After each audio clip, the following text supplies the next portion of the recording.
Biography of Francis Frank McCourt, The Life of an Irish-American Author.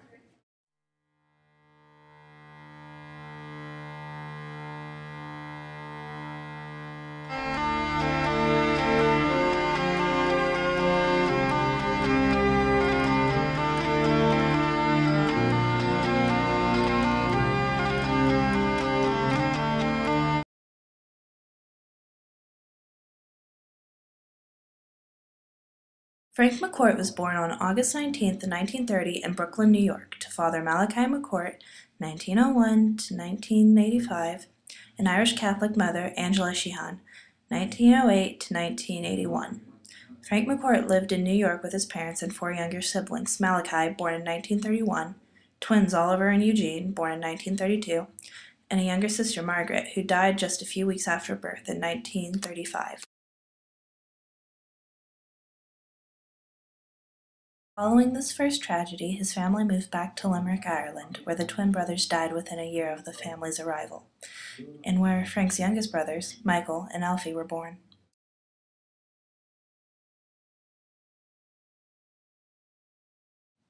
McCourt's family was poor. Many things added up to the result in their desperate lifestyle. For starters, Frank's father was an alcoholic who didn't work or drank away the wages when he did. Also, his mother had many babies in a small amount of time. The overwhelming presence of the church and the harsh way teachers taught children bestowed fear in the family. However, this poor way of life made things precious to them. For example, the little Vienna loaf the family cherished. They always looked to the future with optimism and had many dreams.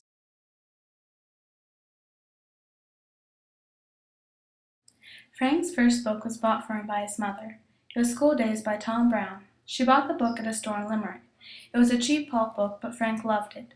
There weren't any libraries for children in Limerick, so books were cherished. The only literature was that of the church, so Frank devoured the book.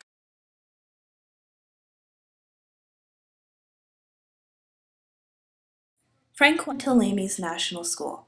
The last teacher Frank had, Mr. O'Halloran, was the only teacher who gave words of encouragement to students. "My boy, you are a literary genius," said Mr. O'Halloran to Frank. Frank was a good student, but all children were good, because if they didn't obey or do their work, then they got beatings. Writing attracted Frank, as writing was magic for him. He wrote little playlets and had his brother act in them. One time he was assigned a 150-word writing assignment, and Frank wrote over 500 words. Mr. O'Halloran had to tell Frank to stop. He liked Frank's work so much that he took it home and read it to his children. Schooling ended when you were 14 years old. Mr. McCourt finished school when he was 13. People of his class, people out of the slums, didn't go to secondary school, so Frank's childhood education was finished.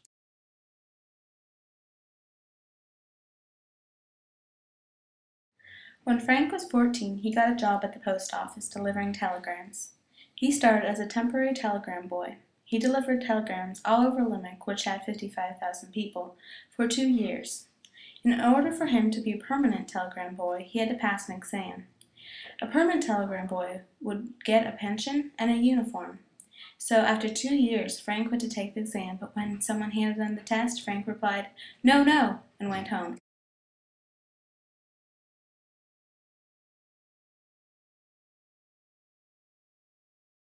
Frank and his family lived near a lavatory where people dumped their buckets that they used throughout their house. The McCourt's house was catty-cornered to the lavatory, which often overflowed into their house. Also, when the door was open, animals like rats and flies that were in the waste would enter into their house and invade food or other objects. This dirty lifestyle resulted in Frank getting typhoid fever. Back then, there was no medicine, so he spent 3.5 months in a fever hospital when he was 11.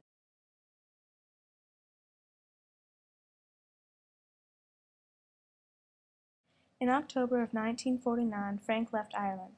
He was 19 years old. He rode on the MS Irish Oak and arrived in Albany, New York. He took a train to New York City with a priest who got him a room and a job at the Biltmore Hotel. He made about $26 a week, and he sent $10 at home to his mother in Limerick. In the United States, as soon as someone heard McCourt's Irish accent, they would label him as the lowest class possible.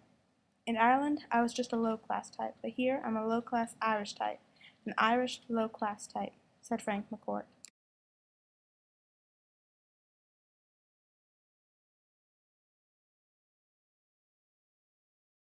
McCourt's dreams weren't clear to him yet.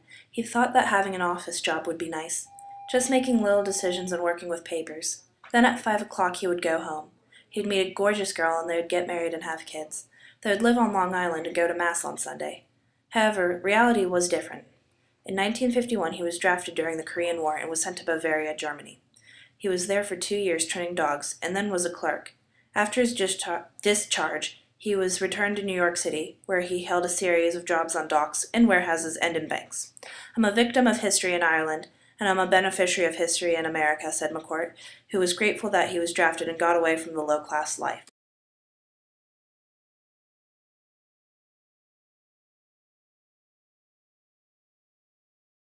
Then, after he got back, using his GI Bill, Frank talked his way into New York University by claiming he was intelligent and read a lot.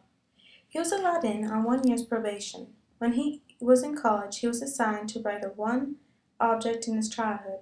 He chose to write about the bed he and his 3 brothers shared.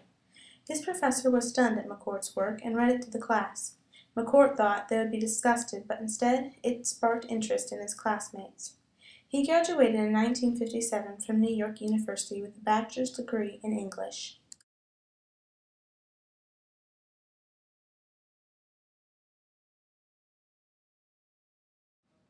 After college, McCourt didn't become a writer yet. He taught at a range of 6 schools in New York.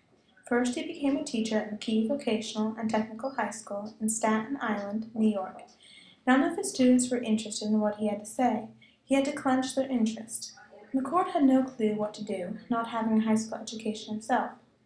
After a while of teaching American teens, he thought of giving up and becoming a bartender like his brother. Finally, he got the hang of it and began enjoying teaching. In 1967, he earned his master's degree in Brooklyn College. Then, in the late 60s, he spent 18 months at Trinity College in Dublin, failing to earn his PhD before returning to New York City.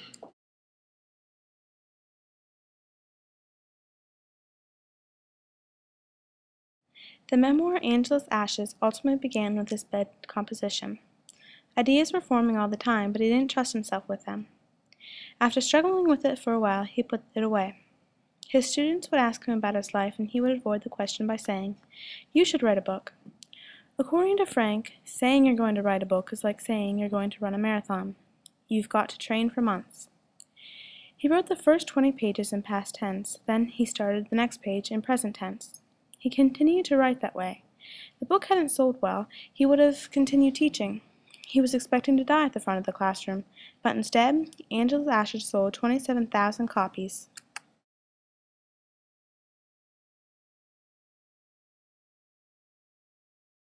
Frank continued to write. He authored Tis, Yeats Dead, TeacherMan, and Angela and the Baby Jesus.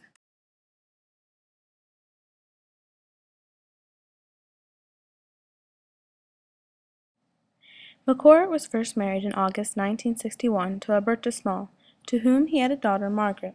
Then he got divorced in 1969. He married second in August 1984 to psychotherapist Cheryl Ford, to whom he got divorced in 1985. He married his third wife, Ellen Frey McCourt, in August 1994, and they lived in New York City and Connecticut.